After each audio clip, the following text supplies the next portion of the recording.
कुछ संघर्ष प्राचीन रहे हैं, लेकिन हम उनको नासमझी के कारण दरकिनार कर देते हैं। मूलतः स्त्री और पुरुष के स्वभाव भिन्न है, मगर हम उसको एक दिखाने की कोशिश करते हैं। इसी कारण कई विवाद खड़े हो जाते हैं। इसका जिक्र मैंने इस कथा में किया है। नमस्कार, मैं मनीषा खटाटे हूँ। मेरी कथा, काव्य तथा साहित्य के इस चैनल में मैं आप सबका स्वागत करती हूँ। तो सुनते हैं मेरी कथा, पत्नी और पति का संवाद।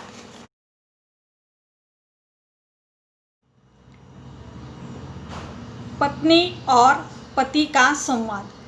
आत्मघात करना ही सभी प्रश्नों का उत्तर नहीं है। यह मन के दुविधा को दर्शाती है। ऐसा स्त्री या पुरुष को कब प्रतीत होता है? मन के प्राची पर प्रेम, खुशी, स्नेह को कैसे व्यक्त कर सकते हैं? यह संवाद एक स्त्री के मन में आता है जब वह अपने कुटुंब के प्रति प्रामाणिक रहती है और कर्तव्यों के लिए त्याग करती है। किसी भी स्त्री के आत्मा में आत्मघात का भाव उदित होता है। उसका पति किसी दूसरी स्त्री के प्रति प्रेमवश आकर्षित होता है। वह भाव विभोर होकर रोती है, अपने पति को सुधारने का प्रयास करती है, खुद को अकेली पाती है। दुख में परिवार टूटता है और खुशी में सब मस्त रहते हैं। पति या पत्नी जब भी एक दूसरे से दुखी होते हैं तो वो दोनों अलग अलग चलने का सोचते हैं। पत्नी अपना कपड़ों का बैग पैक करने लगती है और पुरुष शांति से घर के बाहर निकल जाता है। तब पति को लगता है कि उसके स्वतंत्रता का संकोच हो रहा है। उसके मन में एक विचार उठता है कि मेरी पत्नी ने मुझे मैं जैसा हूँ वैसे ही स्वीकार करना चाहिए। यह एक पुरातन विवाद है। ये संघर्ष प्यार में आरंभ होता है और विवाह के पश्चात कई वर्षों तक सामान्य रूप में चलता है। लेकिन प्रेम के रूपांतरण की शुरुआत एक दूसरे के दोष निकालने में हो जाती है, तो हमारे संवाद भी इस तरह से बदलते हैं। स्त्री रूप गर्विता होती है और वह पुरुष का खलन करने में आनंद लेती है। मैं ही हूँ जो तुम्हें झेलती हूँ, मेरे ही कारण तुम्हारा संसार हो रहा है, मैं ही तुम्हें संभालती हूँ। ऐसा ही बहुत कुछ चलता है। यह इस तरह से भी होता है कि मेरे त्याग से ही तुम सुखी हो, नहीं तो तुम नालायक हो इस संसार चलाने के लिए। इस संसार को चलाने में स्त्री अभिमान से फूलती है और पुरुष पतन से झुकता है। हम हमारा संघर्ष खुद खड़ा करते हैं।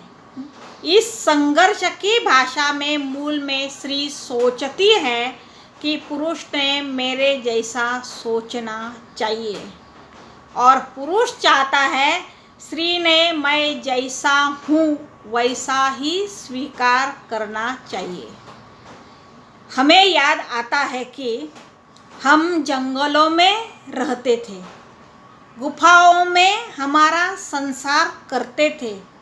पुरुष जब शिकार करके लाता था और स्त्री उसका खाना पकाती, बड़े प्यार से खाना परोसती, पति, बच्चे और परिवार में खाना बांट देती और मन में खुश हो जाती। जब पुरुष जंगल में जाते थे शिकार के लिए, तब तक वो जिंदा नहीं वापस आते थे। मैं चिंता में रहती थी। इस चिंता को दूर करने के लिए मैंने खेती करना शुरू कर दिया। ज़मीन में बीज बोए, अनाज का उत्पाद शुरू किया। मांस के साथ रोटी बनाना शुरू हो गया। जो ज्ञान का फल मैंने चखा था, उस ज्ञान को मैंने पुरुष का भी जीवन बदलना शुरू कर दिया।